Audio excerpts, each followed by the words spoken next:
అయితే సార్ ఇదే విధంగా జరిగితే అది శ్రీశైలంలో అప్పుడు నీళ్ళు వచ్చినప్పుడు నీళ్ళు పోడు మొత్తం మునిగిపోడు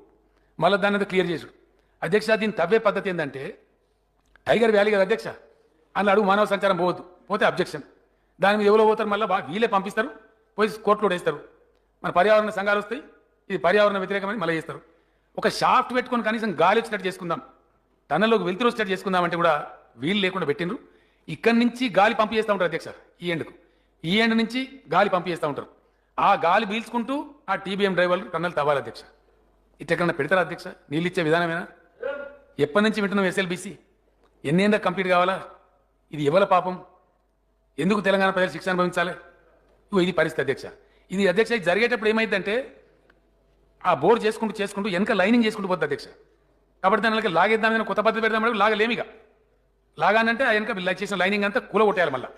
డిస్ట్రక్షన్ అంటే ఇప్పుడు దాన్ని కొనసాగించడం తప్ప